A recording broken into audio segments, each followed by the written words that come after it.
बिस्मिल्लाहिर्रहमानिर्रहीम। अस्सलामुअलैकुम वरहमतुल्लाहि वबरकातुहू। कैसे हैं आप लोग? उम्मीद है कि आप अल्लाह के फजल करम से बिल्कुल खैरियत से होंगे और मैं माशाल्लाह अल्हम्दुलिल्लाह बिल्कुल ठीक ठाक हूँ। आज हम करेले गोश्त बनाने वाले हैं। बिस्मिल्लाहिर्रहमानिर्रहीम। तो इसके लिए मैंने जो चीज़ें चाहिए वो उसमें से मैंने प्याज लिए हैं। प्याज मैंने ज़्यादा लिए हैं क्योंकि मुझे ग्रेवी चाहिए इसकी। बिस्मिल्लाहिर्रहमानिर्रहीम। तो ये बकरे का गोश्त है मेरे पास 1 किलो। बिस्मिल्लाहिर्रहमानिर्रहीम। तो मैंने ये इसके अंदर शामिल कर दिया है। बकरे का गोश्त 1 किलो और 1 ही किलो करेले है, तो ग्रेवी ज़्यादा बनाने के लिए हमें प्याज ज़्यादा चाहिए, ठीक है, इसलिए मैंने प्याज ज़्यादा लिए। तो प्याज को काट कर उसके अंदर डाल दिया और ये गोश्त मैंने इसके गोश्त को मैंने सिरका लगाकर साफ़ कर लिया था। तो आप भी सिरका लगाकर इसको 10 से 15 मिनट के लिए छोड़ दें, तो फिर आप इसको साफ़ कर लें।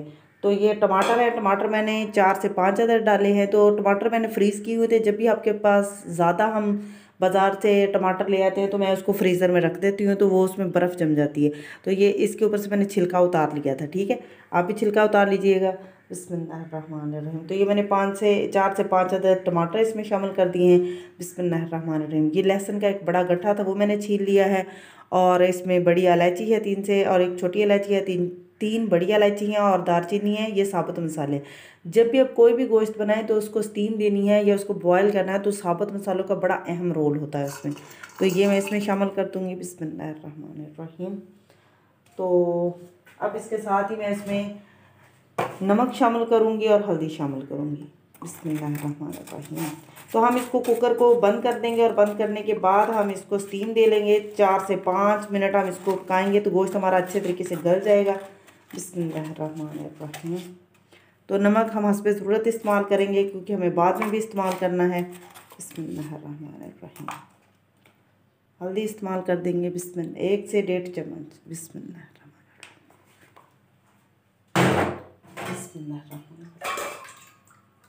तो पानी हम इसमें शामिल करेंगे, जितना हमें ज़रूरत है हम उतना ही पानी इस्तेमाल करेंगे ताकि हमें बाद में निकालना ना पड़े। बिस्मिल्लाहिर्रहमानिर्रहीम।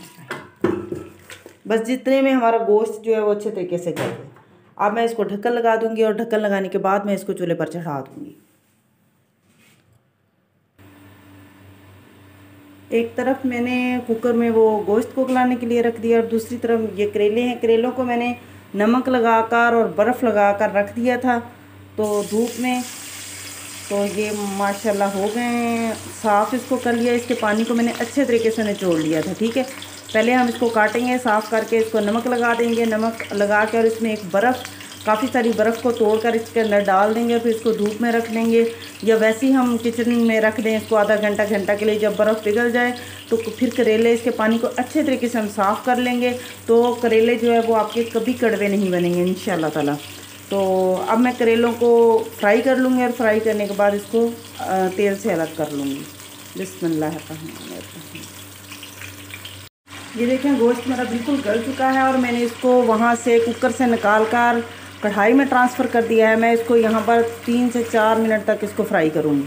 फिर जो हमारे बाकी के स्पाइसेस हैं फिर वो मैं इसमें बाद में शामिल कर दूँगी। गोश्त जो है हमारा बिल्कुल वो तैयार हो चुका है, यानी कि इसको मैंने फ्राई करना था वो मैंने फ्राई कर लिया। अब मैं इसमें जो बाकी स्पाइसेस हैं इसके वो शामिल करूँगी। बिस्मिल्लाहिर्रहमानिर्रहीम। इसमें हम ये पौना चम्मच हम इसमें शामिल करेंगे दड़ा मिर्च। बिस्मिल्लाहिर्रहमानिर्रहीम। हर एक चीज़ का एक फ्लेवर होता है, ठीक है, तो हमें उसको एक क्वांटिटी के हिसाब से ही शामिल करना था। अगर हम ज़्यादा या कम कर देंगे तो फिर वो मुझे काली मिर्च वाला सालन बनाना है तो मैं थोड़ी थोड़ी दूसरी मिर्चों का इस्तेमाल करूँगी और काली मिर्च का ज़्यादा इस्तेमाल करूँगी। बिस्मिल्लाहिर्रहमानिर्रहीम। क्योंकि प्याज ज़्यादा है तो मुझे जो है वो जो मिर्च है वो ज़्यादा ही इस्तेमाल करनी है। बिस्मिल्लाहिर्रहमानिर्रहीम। वरना हम कम इस्तेमाल करेंगे तो फिर वो सालन जो है वो मीठा मीठा सा बनेगा, फिर वो टेस्टी नहीं बनेगा, ठीक है। इसमें मैंने दड़ा मिर्च शामिल की है, काली मिर्च शामिल की है।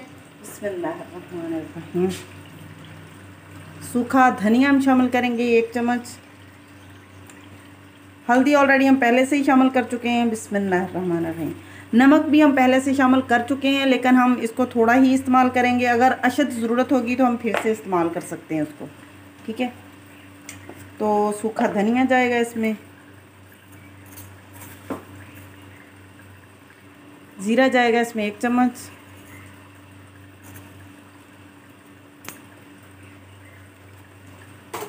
अब इन सारी चीज़ों को हम थोड़ी देर के लिए 2 से 3 मिनट के लिए हम इसको फ्राई कर लेंगे अच्छे तरीके से, ताकि जो स्पाइसेस है वो हमारे फ्राई हो जाएं। देखिए माशाल्लाह ला कुव्वत इल्ला बिल्लाह, तो जो गोश्त है वो मेरा बहुत अच्छे तरीके से फ्राई हो चुका है। मैंने इसको टेस्ट किया, माशाल्लाह इसका नमक मिर्च हर चीज़ बहुत परफेक्ट है।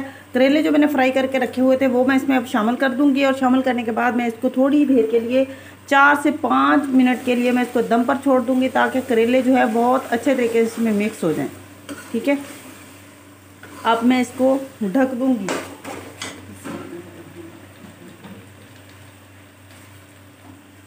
तो करेले गोश्त हमारा रेडी है। बिस्मिल्लाहिर्रहमानिर्रहीम। माशाल्लाह ला कुव्वत इल्ला बिल्लाह।